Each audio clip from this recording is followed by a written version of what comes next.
ఆధ్వర్యంలో జరుగుతున్నటువంటి చైతన్య సదస్సు. ఈ చైతన్య సదస్సుకి మన ప్రియతమ నాయకుడు, పేద బడుగు బలమైన వర్గాల ఆశ జ్యోతి అని మనం చెప్పాలి. ఎవరికో చెప్తాం, ఎవరు చెప్తాం?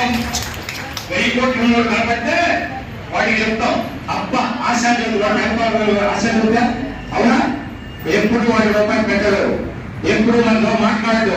పొద్దు లేచిన దగ్గర నుంచి రూపాయి పెట్టుకుని, పొద్దు లేచిన దగ్గర నుంచి పేద బడుగు బలహీన వర్గాల కోసం నేనున్నాను, ఈ మహిళలందరికీ కూడా నేనున్నాను అని చెప్పి తిరుగుతున్నటువంటి శ్రీరాములు గారు పేద బడుగు వర్గ నాయకుడా, మీకు కనపడేటటువంటి రోడ్ల కోసం వచ్చి 1000 కోట్లతో వచ్చి మీ గడప ముందు మీ అందరికీ దండం పెడుతున్నటువంటి వాడు పేద బడుగు బలమైన నాయకుడా.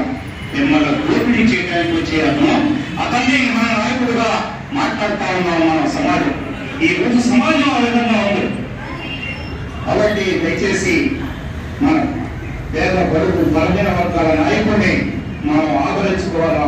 ఆయన ఎప్పుడు పొద్దు లేచిన దగ్గర నుంచి కూడా వీళ్ళ కోసమే ఆలోచిస్తా ఉన్నాడు. ప్రతి విషయం కూడా ఆయన వేరే పని కూడా చేయకుండా కేవలం ఈ సామాజిక వర్గాల కోసం, ఎవరైతే ఆర్థికంగా వెనుకబెట్టుకున్నారో, ఎవరైతే ఈ సమాజంలో అడ్డడుగా ఇబ్బంది పెడతా ఉన్నారో వాళ్ళ కోసం నేను పనిచేస్తానని నిలబడి పనిచేసినటువంటి వ్యక్తి, ఆదర్శవంతుడు. ఈ కార్యక్రమానికి నిర్వహిస్తూ ఈ కార్యక్రమాన్ని అధ్యక్షత వహించినందుకు శ్రీరాములు గారికి ఒక్కసారి అందరూ కూడా తప్పట్లో అభినందించవలసిందిగా ప్రార్థిస్తాను. అట్లానే ఈ వేదికకి ముఖ్య అతిథిగా ఒక మహిళా నాయకురాలు కొట్లూరు దేవి గారు. ఆమెకి కులము మతము ఏది లేదు, ఒక మహిళే. ఎక్కడికి వెళ్ళినా కానీ, ఏ డ్యాన్స్ మీదకి వెళ్ళినా కానీ ఎమ్మెల్యే లెక్క మాట్లాడుతుంది, మంత్రుల లెక్క మాట్లాడుతుంది, నెల్లూరు వెళ్తుంది. ఆ చదువుకొని బెంగళూరులో, ఢిల్లీలో, ప్రతి రాష్ట్రంలో కూడా కేవలం మహిళల కోసమే ఏ డ్యాన్స్ వెళ్ళినా మేము 50% ఉన్నాము, మా వాటా మాకు ఎందుకు ఇవ్వరు, మా వాటా ప్రకారం 50% మందిని మనకి ఎక్కడ కూర్చోబెడతా ఉన్నారు, మీరేం చేస్తున్నారు అని నిలదీస్తూ ఈ మహిళల అభివృద్ధి కోసం, ఈ మహిళల ఆర్థిక అభివృద్ధి ఏ విధంగా జరగాలి, ఈ మహిళల అభివృద్ధి ఏ విధంగా చేయాలి అనే పూర్తి సమయం దీనికోసమే పెట్టుకుని ప్రగతి నారీ శక్తి పెట్టుకుని ఆ ఆర్గనైజేషన్ ద్వారా అటు తెలంగాణలోనో, ఇటు ఆంధ్రలోనో, కర్ణాటకలోనో, కేరళలోనో, అలానే ఢిల్లీలోనో ప్రతి చోట కూడా ఆఫీసులు పెట్టుకుని ప్రతి చోట కూడా ఈ దేశంలో, ఈ రాష్ట్రంలో మహిళల వాటాన్ని సాధించాలి. ఈ రాష్ట్రంలో మహిళలు నిజంగా 50% ఉన్నారు. ఈ 50% ఈ ప్రభుత్వం వాటా తీసుకున్నట్లయితే 50 మంది, 150 మంది ఎమ్మెల్యేలు ఈ రాష్ట్రంలో అయినట్లయితే ముఖ్యమంత్రి మహిళ అవుతే, ఈ ముఖ్యమంత్రి ఈ రాష్ట్రాన్ని వేలుద్ది అనే ఒక దృఢమైన నమ్మకంతో పనిచేస్తూ ఇటువంటి సంఘాలన్నింటితో కూడా కలుపుకొని తిరుగుతూ 1000 రోజులు కూడా తను కష్టపడుతూ ఈ కార్యక్రమానికి ఇక్కడికి ఇచ్చేసినటువంటి మన దేవి గారిని ఒక్కసారి గట్టిగా రాష్ట్రపతి మధ్య అభినందించాలని కోరుకుంటున్నాను. అలానే మన గారు ఇప్పుడే చెప్పారు, అలానే మన రాయుడు గారు, మన పెద్దలందరూ కూడా చెప్పారు. ఎందుకంటే నేను అందరినీ కొంచెం వివరించాలంటే మూర్తి గారు కూడా, అందులో ప్రతి ఒక్కరు కూడా ఏ మహిళా నాయకుడు నాగమణి ఇంకా అభివృద్ధి చెందాల్సిన అవసరం ఉంది. ఎందుకంటే దేవి గారు కానీ, నాగమణి గారు కానీ, లేకపోతే ఇంకా ఇటువంటి వ్యక్తులందరూ కూడా, మహిళలు కూడా ఈ దేశంలో, ఈ రాష్ట్రంలో జరుగుతున్నటువంటి అధికారులు పాలు పంచుకునే విధంగా మాత్రం ప్రయత్నం చేయాల్సిన అవసరం ఉంది. కేవలం మనం వెల్ఫేర్ స్కీమ్స్, మన పిల్లలకి ఈ ప్రభుత్వం ఏం జరుగుతూ ఉన్నాయి, ఏం వస్తా ఉంది అని అడుక్కునే పరిస్థితుల్లోనే మనం ఉంటా ఉన్నాం. కాబట్టి మనం ఎప్పుడు కూడా అధికారాన్ని లాక్కోవాల్సిన అవసరం ఉంది. అధికారాన్ని మహిళలు లాక్కోవాలి. 50% ఉన్నటువంటి మహిళలు లాక్కోవాలి. 50 పైబడి ఉన్నటువంటి బీసీ వర్గాలు లాక్కోవాలి. అలానే ఉన్నత వర్గాలు ఏదైతే ఉన్నాయో పేద వర్గాలు వాళ్ళు లాక్కోవాలి. ఉన్నత వర్గాలు అంటే ఇప్పుడు మనం పొద్దున్న వేసిన దగ్గర చీత నుంచి మనం నేషనల్ మనం చెప్తా ఉన్నాం అక్క కులాలని గడ్డలని అమ్మవాళ్ళని. నిజంగా వాళ్ళలో చాలా మందికి చాలా అన్యాయాలు జరుగుతూ ఉన్నాయి. మీరు గమనించండి, ఈ రాష్ట్రాన్ని రెండు కుటుంబాలు పరిపాలన చేస్తా ఉన్నాయి. రెడ్లు పరిపాలన చేస్తా ఉంటే ఈ రాష్ట్రంలో ఈ జిల్లాలో కానీ ఇంకో జిల్లాలో కానీ రెడ్లలో ఉన్నటువంటి ఎమ్మెల్యేలు కానీ ఎవరైనా సరే 1000 కోట్లు 500 కోట్లు 100 కోట్లు లేని ఎమ్మెల్యే ఉన్నాడా? అదే రెడ్లలో చాలా మంది పేదలు కూడా ఉన్నారు. ఏ ఒక్క పేదవాడికి కూడా న్యాయం జరిగే పరిస్థితి ఇక్కడ లేదు. పేదవాడికి న్యాయం చేయాలంటే, పేదవాడికి న్యాయం జరగాలంటే కేవలం పేదవాడు ముఖ్యమంత్రి కావాలి. మీరు ఆలోచించండి, దయచేసి ఆలోచించండి. ముఖ్యంగా ఇక్కడ మహిళలు చాలా మంది ఉన్నారు. మీ ఇంటి ముందుకి ఒక పెద్ద బావేసుకుని, ఒక పెద్ద సైన్యాన్ని వేసుకుని, చాలా డబ్బులు వేసుకుని, అది మన సైన్యం కూడా మనమే, 100 కోట్లు నాకున్నాయి 1000 కోట్లు నాకున్నాయి, అమ్మా నీకు దండం పెడతాను అంటున్నాడు అంటే నీ ఓటు విలువ ఎంత? ఆలోచించండి. నీ ఓటు విలువ ఎంత? ఓటు అడగడానికే వచ్చింది దండం పెట్టి. నీ ఓటు విలువ 1000 కోట్లు అంటే 1000 కోట్లు వ్యక్తి నాకు ఎదురుగా నిలబడినందుకు దండం పెట్టి కాలే పడతా ఉన్నాడంటే నీ ఓటు విలువ ఎంత? నీ ఓటు ద్వారా నిన్ను ప్రాధాన్యపడి ఓటు వేసిన తెల్లనే, రిజల్ట్ వచ్చిన తెల్లనే ఎమ్మెల్యే అయిన తర్వాత నిన్ను దండం పెట్టిన వాడు నువ్వు దండం పెట్టినా అనే పరిస్థితి లేదు. నువ్వు ఇంటి ముందు పోయి ప్రాధాన్యపడి మాట్లాడిన పరిస్థితి లేదు. ఇది దోపిడి, ఇది దౌర్జన్యం. దీన్ని మనం అర్థం చేసుకోవాలి. అందుకే చెప్తా ఉన్నా, పేద బడుగు బలహీన వర్గాలు ఏవైతే ఉన్నాయో మొత్తం ఏకంపాల్సిన అవసరం ఉంది. అందుకే చెప్తా ఉన్నా, ఈ దేశంలో ఇందాక అమ్మాయి సీదే వెళ్ళిపోయింది, ఇదే చెప్పింది, పుట్టిన ప్రతి ఒక్కరు కూడా కులముద్ర వేసేస్తారు. పుట్టగానే కులముద్ర ఎవరు వేస్తారు? ఇక్కడ ఉన్నటువంటి ప్రభుత్వాలు వేస్తా ఉన్నాయి, ఈ సమాజం వేస్తా ఉంది. ఈ పరిస్థితి అంతా కూడా ఈ భారతదేశంలో ఇది ఒక అలవాటు అయిపోయింది. ఎవరు కనపడ్డా కానీ, ఎక్కడ ఎవరు మనిషి కనపడ్డా కానీ నీ దేవుడు అడుగుతున్నావు. ప్రతి ఒక్క మనిషి కూడా అదే అడుగుతాడు. వచ్చిన వాళ్ళు ఫస్ట్ మీరు చూడండి, ఈ మనోడేనా ఇదేనా వస్తా ఉంది ఈ దేశంలో. అందుకే నేను చెప్తా ఉన్నాను, కులం తప్పదు. కాబట్టి కులాల వారీగా మా కులం ఎంతో నాకు లెక్క కట్టమంటాం. ఈ దేశంలో ఇంతకు రాజ్యాంగ ప్రకారం, రాజ్యాంగ పద్ధతి ప్రకారం కుల సర్టిఫికేట్ ఇస్తూ కులాన్ని ఆమోదిస్తూ ఈ దేశంలో కులానికి మంది ఉన్నా కూడా తెలియకుండా నువ్వు పరిపాలన చేస్తా ఉన్నావంటే ఈ రాష్ట్రం ఏ విధంగా, ఈ దేశం ఏ విధంగా పరిపాలన జరుగుతూ ఉందో అర్థం చేసుకోవాల్సిన అవసరం లేదు. రిజర్వేషన్స్ ఇస్తా ఉన్నారు. ఎస్సీలకు ఎంతమంది, బీసీలకు ఎంతమంది రిజర్వేషన్స్ అని ఏ విధంగా ఇస్తా ఉన్నారు. బీసీలకు రిజర్వేషన్ ఉంది అంటే అసలే లేదు. జస్ట్ మొన్న ఈ మధ్యనే రిజర్వేషన్స్ ఇస్తే ఒక ఆయన 27% అంటాడు, ఒక ఆయన 34% అంటాడు, అసలు మీకు లేదంటాడు. ఇంకొక ఆయన అంటాడు ఉద్యోగాల వరకే అంటాడు. ఇంకొక ఆయన అంటాడు ఉద్యోగాలకి చదువుకి ఇస్తాం తప్ప దేనికి అంటాడు. ఇంకొక ఆయన అంటాడు చట్టసభల్లో రిజర్వేషన్ లేదంటాడు. ఏంటిది అసలు? రిజర్వేషన్ పాలసీ ఏంటి? ఆ రిజర్వేషన్ ఏ విధంగా ఇస్తున్నారు? కనీసం చదువుకున్నటువంటి మీలాంటి వ్యక్తులు, చదువుకున్నటువంటి మేధావులు, మనం మాట్లాడుతున్నటువంటి మనం మాట్లాడుతున్నటువంటి బీసీ, ఎస్సీ, ఎస్టీ, మైనారిటీస్, పేద బడుగు బలహీన వర్గాల నాయకులు మేము పనిచేస్తున్నటువంటి వాళ్ళు అవగాహన చేసుకోవాల్సిన అవసరం ఉంది. అంతా మాయ, ఒక చట్టం లేదు. ఇందాక మన మూర్తిగా చెప్తున్నాడు, చట్టాలు బ్రహ్మాండంగా ఉన్నాయి, ఆ చట్టాలు పటిష్టంగా జరపాలి. నిజంగా చట్టాలే లేవు. చట్టాలు ఉన్న చట్టాలు కూడా వాళ్ళ సొంతమైపోయినాయి. మీకు తెలుసు, మీరు లేరు లాయర్గా ఈ జ్యుడిషియరీలో ఈ జడ్జిలు ఏ విధంగా అపాయింట్ అవుతున్నారో తెలుసుకున్నారు, ఏ విధంగా జడ్జిమెంట్ వస్తున్నాయో కూడా తెలుసుకోవాలి. మీకు తెలిసినవన్నీ కూడా మనకు కూడా తెలుసు.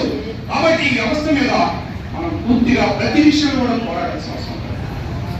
ఇవాళ జైల్లో మొక్కుతున్నటువంటి ప్రతి ఒక్క వ్యక్తి ఎవరో మీకు తెలుసు. ఎస్సీ, ఎస్టీ, బీసీ, మైనారిటీ, పేద బడుగు బలహీన వర్గాలు. ఒక ఎమ్మెల్యేకి, ఒక 1000 కోట్లు ఉన్న వ్యక్తికి ఏ నేరం చేసినా వాడిని చంపేసి ఒక హాల్లో పెట్టేసి పార్సల్ చేసినా కానీ వాడికి ఇమీడియట్ గా బెయిల్ వస్తుంది. ఇమీడియట్ గా బయటకు ఉంటాడు. ఆ విధమైన సంస్కృతి ఈ దేశంలో నడుస్తూ ఉంది. అందుకే మనం ఆలోచించాల్సిన అవసరం ఉంది. అందుకే బీసీ సమన్వయ కమిటీ కానీ, టీఆర్ఎస్ కానీ టీఆర్ఎస్ కానీ అందరం కూడా ఆలోచిస్తా ఉన్నాం. ఇటువంటి సంఘాలన్నింటినీ కూడా ఆలోచన పనులందరినీ కూడా దాదాపు 60 సంఘాలు మొత్తం విజయవాడలో కూర్చుని మేము ఒక అవగాహన చేసుకుని ఆలోచన చేసి ఈ సమాజంలో మనం వెల్ఫేర్ కోసం వెతుకుతా ఉన్నాం, సంక్షేమ పథకాల కోసం వెతుకుతా ఉన్నాం. సంక్షేమ పథకాలను రూపిస్తా చేస్తా ఉంది, రూపంలో ఇస్తా ఉంది ఈ ప్రభుత్వాలు. ఆ సంక్షేమ పథకాలలో పడి మనం నాకు అదిగో ఇదిగో అని అడుగుతా ఉన్నాం. నిజంగా చెప్తా ఉన్నాను, 78 సంవత్సరాల స్వాతంత్రం వచ్చిన తర్వాత ఎన్నో లక్షల కోట్ల రూపాయలు పేద పడుగు బలహీన వర్గాల కోసం అప్డేట్ చేయడానికి అభివృద్ధి చేయడం కోసం ఖర్చు పెట్టిన డబ్బు ఎగిపోయింది. ఏ పేదవాడికి వచ్చిందా డబ్బు? ఏ పేదవాడికి కూడా ఒక్క రూపాయి రాలేదు. ఈ రోజు ఈ విధమైన మీటింగ్లు పెట్టుకోవాలంటే మా లాంటి శ్రీరాములు గాంధీ లాంటి వాడు 4 రూపాయలు పెట్టుకొని మన వాళ్ళని మనం చైతన్యం పరిచే పరిస్థితుల్లో ఉన్నాం. అదే వాడు మీటింగ్ పెట్టాలంటే గవర్నమెంట్ పెట్టుకున్నది. ప్రతి విషయాన్ని కూడా గవర్నమెంట్ డబ్బులు, కాలు ఎక్కితేటప్పుడు ఒక ఎమ్మెల్యేకి కాలు ఇస్తుంది గవర్నమెంటే. వాళ్ళు తినడానికి భోజనం కాడించి ప్రతిదీ ఇచ్చి మళ్ళీ నెలకింతని జీతం ఇచ్చి వాళ్ళు మనల్ని సేవ చేయమని పెట్టి వాళ్ళు చట్టాలు చేసుకుంటా ఉన్నారు. లక్షల కోట్లు పోతా ఉన్నాయి. ఇవన్నిటిని కూడా మనం ఆలోచించాలని మేము ఆలోచన చేసి ఇప్పుడు ఒకే మార్గాన్ని మేము నిర్ణయం చేసుకుంటాం. అది ఏ మార్గం అంటే దయచేసి కూర్చోండమ్మా ప్లీజ్. ఈ దేశంలో కులగణన జరగాల్సిందే. కులగణన జరగకపోతే ఏ కులం వాళ్ళు, కమ్మ వాళ్ళు ఎంతమంది ఉన్నారు, రెడ్లు ఎంతమంది ఉన్నారు, రజకులు చాకళ్ళు ఎంతమంది ఉన్నారు, యాదవులు ఎంతమంది ఉన్నారు, అలానే ఏ బ్రాహ్మణులు ఎంతమంది ఉన్నారు, ముస్లింస్ ఎందాక జాకిర్ గారు మాట్లాడేది చెప్పారు. ఇదే మనకున్న పెద్ద సమస్య ఏంటంటే మనం మాట్లాడతాం కానీ ప్రాక్టికల్ గా చేయడానికి మనకి సాహసించడం. ఈ విధమైన కుల సంఘాలు తయారైనాయి. మనకి చాలా కుల సంఘాలు, ఒకటి కాదు. ఈ రాష్ట్రంలో కుల సంఘాలు కానీ ఈ సంఘాలన్నింటినీ కూడా క్రోడీకరిస్తా ఉన్నాం. జాకీర్ లాంటి వాళ్ళు కానీ ఇక్కడ ఉన్నటువంటి పెద్దలు కానీ తెక్కుమావాళ్ళు కానీ మొత్తాన్ని కూడా మేము సమీకరిస్తా ఉన్నాం. ప్రతి ఒక్కరిని కలుపుకొని పోతా ఉన్నాం.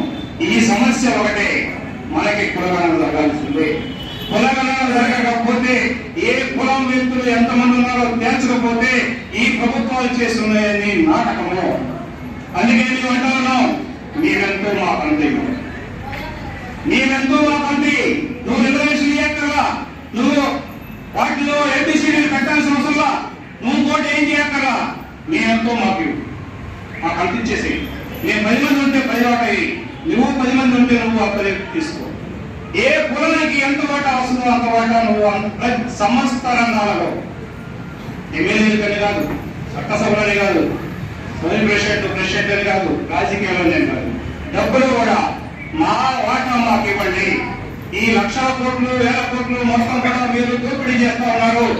ఒక్కొక్క గడకి 1000 ఎకరాలు, 1000 ఎకరాల భూమి ఒక్కడికే ఉండటం ఎప్పుడైనా చూసారా? 1000 ఎకరాల భూమి, 100 ఎకరాల్లో ఇల్లు కట్టుకున్న వ్యక్తులు ఉన్నారు చూసారా? అవసరమా? మనకి ఇల్లు లేదు. వారికి ఎట్టొస్తాయండి అధికారం. మనం అనుకుంటా ఉన్నాం మన డబ్బు లేదు కాబట్టి మనం ఈ పరిస్థితిలో ఉన్నాం. మనం డబ్బు సంపాదించుకుని మనం ఏం లేదు కావాలి, మన డబ్బు సంపాదించుకుని అధికారాన్ని సాధించాలి. కానీ మనకున్న డబ్బులు వాళ్ళకి ఇస్తా ఉన్నాం, మన ఓట్లు అనే డబ్బుని మనం ఇస్తా ఉన్నాం. వాళ్ళు అధికారం చేపట్టి ఒక్కొక్కళ్ళు 100 ఎకరాల్లో ఇల్లు కట్టుకుంటా ఉన్నాం, ఒక్కొక్కళ్ళు 10 ఇళ్ళు. ఈ విధమైన పరిస్థితుల్లో వాళ్ళు సంపాదించుకొని ఉంటామంటే మనం వాళ్ళ నాయకులు నాయకులు నాయకులు నాయకులు అని దండాలు పెడుతూ వాళ్ళకి పేద పొడుగు వర్గాల నాయకులని కూడా మళ్ళీ వాళ్ళకి గుర్తించి మనం పోషిస్తా ఉన్నాం. అందుకే బీసీ సమన్వయ కమిటీ ఈ రాష్ట్రంలో ఒక కీలక పాత్ర వహించబోతా ఉంది. అలాగే సంఘాల్లో కలిపాము, ఇంకా సంఘాలను కూడా కలుపుతాము. కంపల్సరీగా వచ్చే ప్రతి సంఘం కానీ ప్రతి రాజకీయ పార్టీలో ఉన్నటువంటి ఎస్సీ, ఎస్టీ, బీసీ, మైనారిటీ, పేద పొడుగులైన వర్గాల అగ్రవర్ణాల్లో ఉన్నటువంటి వాళ్ళు కూడా మాకు కలిసి వచ్చేటటువంటి కమ్మారెడ్డి వాళ్ళు కూడా కలుపుకొని ఈ రాష్ట్రంలో ఒక మలుపు, రాజకీయాల్లో మలుపు తీసుకోవాలనే ఉద్దేశంతో కులగణన తీసుకున్నాము. కులగణన జరగదే ఏది జరగదనేది మాకు నమ్మకం. అందుకే దయచేసి ఇక్కడ ఉన్నటువంటి విజ్ఞులందరూ కూడా ఆలోచించాలని కోరుకుంటా ఉన్నాం. ఇంకా ఇక్కడ ఉన్నటువంటి సంఘాలన్నీ ఇంకా ముందుకు రావాలని కోరుకుంటాము. మేము ఏర్పడిన తర్వాత ఈ రాష్ట్రంలో డీజీపీ చేసి రామచంద్రరావు నా పేరే, ఆయన కూడా బిఎస్పీ పార్టీ మాకు సహకరిస్తా ఉంది. సిపిఐ పార్టీ మాకు సపోర్ట్ చేస్తా ఉంది. నిన్ననే సిపిఎం పార్టీ కూడా మాతో కలిసి విజయవాడలో ప్రోగ్రాం చేశాం. వాళ్ళు కూడా పూర్తిగా సపోర్ట్ చేస్తా ఉన్నారు. 60 సంఘాలు ప్రజా సంఘాలు చేస్తా ఉన్నాయి. ఇంకా తెదిమా సంఘాలు, ఇంకా తెదిమా వైఎస్ఆర్ పార్టీ వాళ్ళలో ఉన్నటువంటి ఎస్సీ ఎస్టీ బీసీ మైనార్టీలు, అట్లానే తెలుగుదేశం పార్టీలో ఉన్న ఎస్సీ ఎస్టీ బీసీ పేద వర్గాలందరూ కూడా నాయకులందరూ కూడా కలుపుకొని ఈ రాష్ట్రంలో పెట్టినటువంటి దరిద్రమైనటువంటి ఈ 1000 కోట్లు 500 కోట్లు 100 కోట్లు ఉన్నటువంటి ఎమ్మెల్యేలందరినీ కూడా లేకుండా చేయాలనేది మా యొక్క ఉద్దేశం. వాళ్ళు పేద వర్గాల నాయకులు కానే కాదన్న ఉద్దేశం. మా శ్రీరాములు గారు లాంటి వాళ్ళు, మా జాకీ లాంటి వాళ్ళు, అలానే మా మూర్తి గారు లాంటి వాళ్ళు, ఈ మన ఎస్టీ నాయకులు మన పొదయ్య గారు, ఇట్లాంటి అందరూ కూడా ఎమ్మెల్యే కావాలి. మా నాయుడు గారు ఎంత పర్ఫెక్ట్ గా ఒక విషయం చెప్పాలంటే ఈ మాత్రం సబ్జెక్ట్ అంటే పేదలకి ఏమి కావాలా, ఈ ప్రజలకు ఏమి కావాలనే విషయాలు తెలిసినటువంటి వ్యక్తులు. వాళ్ళకి ఏం తెలియదు, వాడెంత సంపాదించాడు, వీడెంత సంపాదించాడు, వాడు ఇల్లు కట్టాడు, అదొకటే తెలుసు. వాళ్ళకి ఒక సామాజిక వర్గం అయిపోయింది. ఎస్సీ ఎస్టీ బీసీలో ఉన్నటువంటి ఉన్నత వర్గాలు కూడా ఉన్నారు, వీళ్ళు కూడా వర్గం అయిపోయారు. అందుకే మన పేద బడుగు బలమైన వర్గాల నుంచి మనం తీసుకోవాల్సిన అవసరం ఉంది. కాబట్టి దయచేసి మీరందరూ మనందరూ ఆలోచించాలా. మరి ముఖ్యంగా మహిళలు ఆలోచించాలి. 50% కోసం మీరు పోరాడాలి. 50% కోసం 33% అసెంబ్లీలో పార్లమెంట్ లో పెట్టే బిల్లు ఇంతవరకు పూర్తిగా అమలు రాలేదు. అది రేపు బెంగళూరు మన ఢిల్లీలో కూడా తెలిసారు. బెంగళూరు వెళ్తున్నారు. 33% వాళ్ళకి ఇచ్చారని, మహిళలకు ఇచ్చారని దాన్ని ధన్యవాదాలు చెప్పుకుంటూ ఒక పెద్ద సంఘం, భారతదేశం మొత్తం మీద ఒక పెద్ద సంఘం ఆమె పిలిస్తే బెస్ట్ గా వెళ్తా ఉంది బెంగళూరు. అక్కడ కూడా మనం అడుగుతా ఉంది, నాకు 33% కాదు 50% ఉన్నాము, మాకు 50% ఇవ్వాలా, 33% మీరు ఇచ్చింది లేదో ఇవ్వలేదో ఇక్కడ వరకు ఎన్నో సంవత్సరాల నుంచి పెండింగ్ పెట్టున్నారు మహిళలకి. అందుకే మేము అంటా ఉన్నాం, మనది ఒకటే స్లోగన్, మనది ఒకటే డిమాండ్, కులగణన చేయండి, మేమెంతో మాకు అంతేవాళ్ళు. కులగణన చేయండి, మేమెంతో మాకు అంతేవాళ్ళు. ఈ మహిళలతో మాకు అంతేయండి, బీసీలతో అంతేయండి, ఎస్సీలతో అంతేయండి. ఎస్సీలకి జనాభా ఉన్నా కూడా, రిజర్వేషన్ ఉన్నా కూడా సరైన అమలుపరచకుండా వాళ్ళని ఎంతో ఇబ్బంది పెడతా ఉన్నాం. ఎస్టీలని చాలా ఇబ్బంది పెడతా ఉన్నాం. ప్రతి విషయంలో కూడా ఈ విధంగా జరుగుతూ ఉంది. కాబట్టి ఇప్పుడు మనం ఈ కార్యక్రమాన్ని తీసుకెళ్తా ఉన్నాం. రేపు 11వ తారీఖు ఇదే బీసీ సమన్వయ కమిటీ ఆధ్వర్యంలో మహిళలకు ప్రత్యేకంగా ఒక కమిటీని తీసుకుని మహిళలను కూడా యాక్టివ్ చేసే విధంగా మన దేవి గారి నాయకత్వంలోనే ఇంకా చాలా మంది మహిళా నాయకులు వస్తూ ఉన్నారు. ఆ రోజు కూడా భారీ ఎత్తులో కార్యక్రమాన్ని చేపట్టాలి. అనంతపురం నుంచి కూడా చాలా మంది రావాలని కోరుకుంటా ఉన్నాం. మరి ఇదే ఉద్దేశంతో మనం ఇక టీఆర్ఎస్ తీసుకునే నిర్ణయాలు మీరు గమనించాలి. ఇందాక మన వేదరావు చెప్పారు. అలాగే ఒక షాప్ లో పనిచేస్తే ఒక ఆడమ్మాయి పాపం షాప్ లో పనిచేస్తే దానికి సమయం ఉండదు. వాళ్ళు 8 గంటల నుంచి 10 దాకా వాళ్ళు రొమ్మంటే పోవాలి, రొమ్మంటే ఉన్నారు. వాళ్ళు ఇచ్చేదంతా 8,000, 7,000, 6,000. ప్రభుత్వ చట్టం ప్రకారం ప్రభుత్వమైన దివాళీ చెప్పిన చట్టం ప్రకారం ఇచ్చే డబ్బులు కూడా వాళ్ళు ఇవ్వట్లేదంటే అసలు ఎంత దౌర్భాగ్యంగా ఈ పరిపాలన జరుగుతుంది. ఈ ఎమ్మెల్యేలు ఏం చేస్తా ఉన్నారు? ఆడపిల్లలే కాదు, ప్రైవేట్ సెక్టర్ కాదు, ప్రభుత్వ సెక్టర్లో, ప్రభుత్వ ఆఫీసుల్లో, ప్రభుత్వం నడుపుతున్నటువంటి మున్సిపాలిటీలో పనిచేస్తున్నటువంటి స్కావెంజర్స్ కి జీతాలు ఇవ్వకపోతే వాళ్ళు దండాలు చేసి జీతాలు తీసుకునే పరిస్థితి. ఎంత దారుణం! ఈ పట్టణాల్లో క్లీన్ చేస్తున్నటువంటి వాడి వ్యక్తులు, వాళ్ళకి కాంట్రాక్ట్ సిస్టమ్. ఈ కాంట్రాక్టర్ ఎవరు? పరిశ్రమలు. ఈ కాంట్రాక్టర్ లో పర్సెంటేజ్ ఎవరికి? ఎమ్మెల్యేకి మంత్రికి. ఈ డబ్బులు సంపాదించడం, మన కష్టం మీద డబ్బులు సంపాదిస్తా ఉన్నారు, మన రక్తాన్ని తాగుతా ఉన్నారు ఈ నాయకులందరూ కూడా. అందుకే మినిమం వేజెస్ యాక్ట్ ఏదైతే ఉందో తప్పనిసరిగా అమలుపరచాలని ఈ పోరాటం చేయాలి తప్పనిసరిగా. అందుకోసం శ్రీరాములు గారు నాకు ఫస్ట్ పరిచయం సార్ ఈ విధంగా ఉంది సార్, టోల్ గేట్ లో పనిచేసిన వాళ్ళకి చాలా ఇబ్బంది. అలానే షాపుల్లో పనిచేసే వాళ్ళకి ఇబ్బంది, ఆడపిల్లలు పాపం అతి తక్కువ జీతంతో పనిచేస్తున్నారు, చాలా ఇబ్బంది పడుతున్నారు. కాబట్టి ఒక్క నిమిషం అయిపోయింది. ఈ కార్యక్రమాలన్నీ తీసుకుని టీఆర్ఎస్ ద్వారా మేమందరం కలిసి వేరే కాదు అని బీసీ సమాజ కమిటీ ద్వారా ఈ సమస్యలన్నీ కూడా మేము కూడా అండదండగా పోరాటంతో ఉండి మా శ్రీరామ గారిని కలుపుకుని అక్కడే ఇక్కడ ఉన్నటువంటి వ్యక్తులు అందరి నాయకులను కూడా కలుపుకుని ఇంకా ముందుకు తీసుకుని ఇటువంటి సదస్సులు ఇంకా మంచి మంచి సదస్సులు నిర్వహించే విధంగా ఇంకా పోరాటం రోడ్డు మీద మనం పోరాటం చేయాల్సిందే తప్ప అర్జీనిచ్చే వచ్చే పరిస్థితి కాదు. కాబట్టి ముందు పోరాటం చేసి మినిమం వేజెస్ కూడా మనం సాధించుకునే